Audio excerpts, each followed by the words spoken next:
Hi, welcome to my channel. My name is Sarah and I'm here to talk to you today about how becoming a Pilates instructor transformed my relationship with self-worth. So let's take this back a few years. It's a little chilly. Let's take this back a few years into my college years, which I graduated in 2021. So those years, 4 years prior, I was very much going with the flow. I was experimentative for sure, but experimentative to the point that I was willing to try everything and anything just for the sake of it, which isn't bad, but in my story, that's just where I started, right? So I had no end game. Whatever I told myself that I wanted to do, which was become a teacher, a Spanish teacher specifically, it was more of a goal that I had been passed along, nothing that I was actually passionate about. I didn't do too much research into where I was going to college. I just picked where my brothers had gone and what was close to home and what I thought would be easy. I thought the path of least resistance would surely guarantee my success, and to an extent it did. I had great grades. I got to travel abroad. I got to study at Oxford and Georgetown University, and I had all the accolades you could think of for your average person. And I was not happy. I was not happy. I consistently had imposter syndrome. I always felt like my intelligence was less than others. And today I can tell you that it's not that I was dumber or less intelligent than my peers. I simply was not studying what would make me shine, what would really bring out that scholarly interest that I saw so many people around me had. This is where Pilates came into play. I had been weightlifting a lot in the gym and I injured myself. I've always been pretty flexible. I used to be in gymnastics. I played soccer. I rode on the crew team. And I had a good athleticism, pretty average, but in terms of my body consciousness, zilch. I just was moving my body with no real understanding of physiology or anatomy, and obviously I hurt myself. I had to take a break from doing what I really enjoyed, what brought me a lot of peace, and I found Pilates. I started on YouTube, Move with Nicole, shout out. I gotta shout her out. That's where I started. Her videos were awesome. They were super gentle but challenging at the same time. And so when I had the opportunity to take a class in college for my last year, I said, why not? And things really changed for me. I met an incredible instructor who really saw me. For the first time, I felt like someone saw me. She saw my body and the way that it moved, and she gave me corrections like no one had ever done. Corrections that really stuck with me in my mind and in my heart. And I was able to find a new appreciation for what my body could do. I felt strong, I felt challenged, and I felt healed. To some extent, I really felt so much stronger in my body, and I became obsessed. Those chemicals in my brain were just pumping out, and I just felt so good in a way that I never felt with weightlifting, just because I was always in pain when I used to weightlift, and I just couldn't handle that anymore. I wanted to feel good. Challenged, yes, maybe sore a little, but I was just tired of feeling in pain, of being in pain. So when my instructor told me, hey, you move really well, have you ever thought of becoming an instructor? Obviously, I hadn't. My idea, I was going to become a Spanish teacher or go into international affairs or something in that arena. So fitness and wellness, I just thought of that as a hobby. So I thought, why not? It was like $400 to get a mat certification, and the studio that was hosting the certification was super close to my home. My instructor, who I really had a great relationship with, she was certified by this program, and so I took it, and I had a really, really fun time. I felt great being at the top of the class. There wasn't that many people in the certification program, but I just felt like I'm really, really good at this. It was easy for me, and I loved how that felt. And so that year, it was around 2022, I actually ended up getting a Fulbright scholarship and went to Mexico. Because of the timeline, I actually ended up ending my program, or not ending, but completing my program while I was in Mexico, which was really cool. So the first class I ever taught was in Mexico, and it was a bilingual class in Spanish and English, which was really, really fun. And I had to really think, what am I gonna do with this certification when I get back home? Like, do I just teach on the sidelines, or am I really going to commit to this 100%? Obviously, I was scared and I did not commit 100%. I did the traditional thing. I got a full-time job, and as I said, I have really good luck, and it was a senior position at an international college in a big city near where I lived, and I felt that I was on top of the world. I was like, yeah, I did that.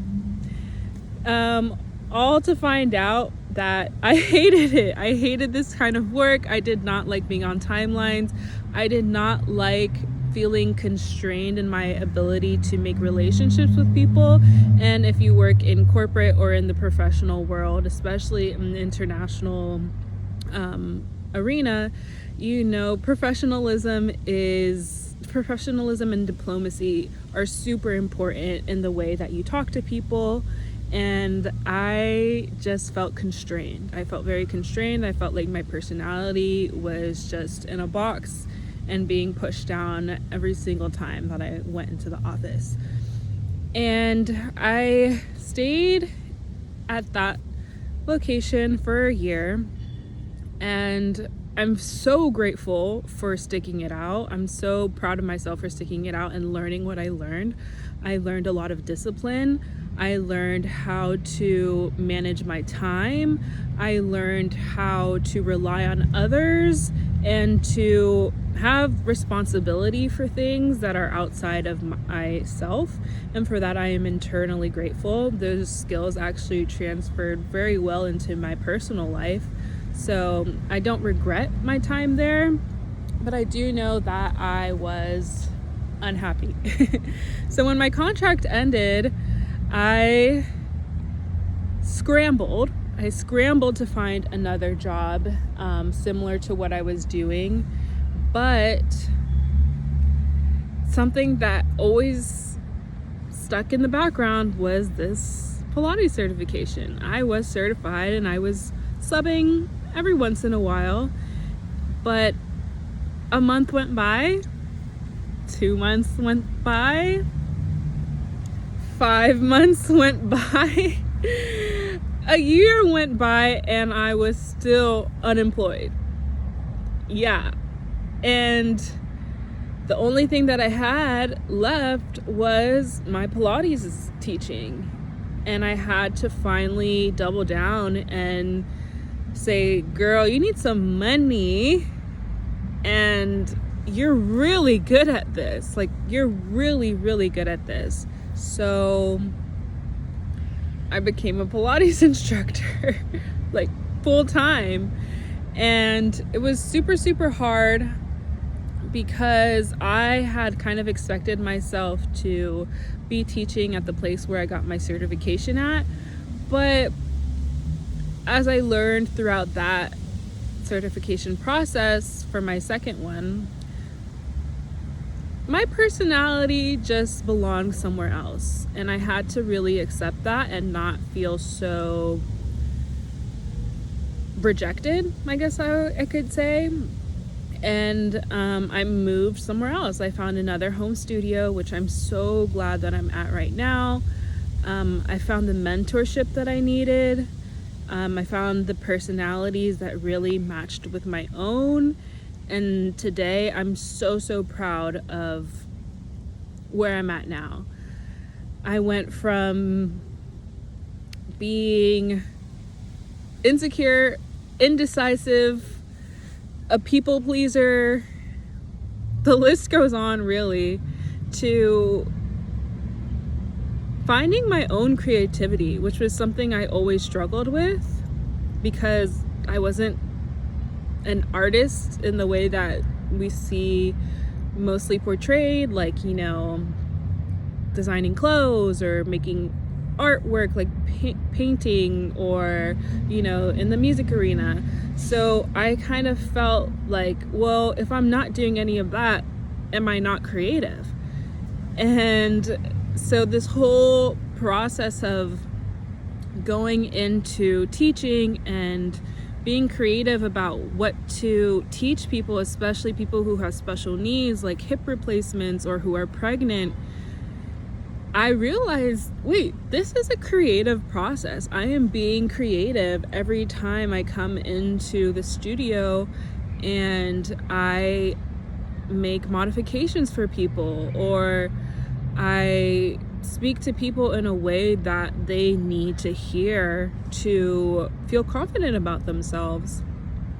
And so this whole time, what I had been really doing while I was teaching is doubling down on what it meant to have pride in my work, to have pride, to be tethered to something greater than myself, and something that I felt really, really good about doing. And now I'm teaching at a few places. I'm negotiating my prices. I had the opportunity to be in a social media marketing video and really just showcase my personality, which I mean, I could never have thought I would do that and be paid for it. So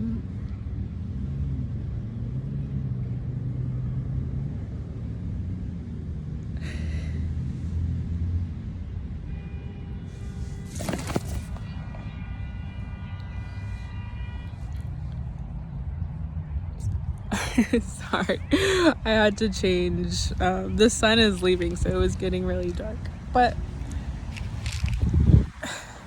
this whole time, what I was doing was becoming the best version of myself, learning my self-worth in the sense that getting a certification is not easy. It is not easy at all. The first one that I got, yes, I mean, it was for basic mat. So like, there's only a few things to learn, especially if you've been doing it for a while. Like, it's not the hardest thing, but for a comprehensive certification, dear God, like, it is not easy at all. And so the video cut out, or it didn't cut out, I ended it. But anyway, as I was saying, that process for the comprehensive certification was extremely arduous, and it took me committing to things, to hours that I previously would have never committed to. I was regularly attending early morning classes, staying in the studio for hours to take classes and observe classes, sometimes teach classes, and all of that time that I was taking was essentially pulling me away from the things that I had previously been doing, such as sleeping in, partying on the weekends, drinking, etc. I literally just had no time. I could not multitask, I guess, and handle all of those things. It was almost like those other things just didn't align with the personality I was building as someone who was like very disciplined in the work they were doing. It was just not possible to come into a class and stay attentive if I was out later that night or slept late past midnight. I just could not do it. My body was like, no, sir, something needs to change. So I just had to get really strict about my boundaries, about who I was hanging out with, about where I was spending my time. And little by little, it really changed who I was. And even to this day now, as a Pilates instructor, I just simply can't do the things that I used to be able to do. And it took me transforming myself, mind, body, and soul. I know people like to sometimes think that Pilates isn't a spiritual practice, but for me, it really was. I had to completely reinvent myself to commit to it, and I'm so glad that I did. And I'm so glad or grateful for where I am right now and the things that I'm doing, and for how I feel in my body right now, for the kindness that I give myself, for the patience that I give myself. And I don't know how I would have been able to come or get to where I was without Pilates. So yeah, I hope this reaches whoever it needs to, and see you later.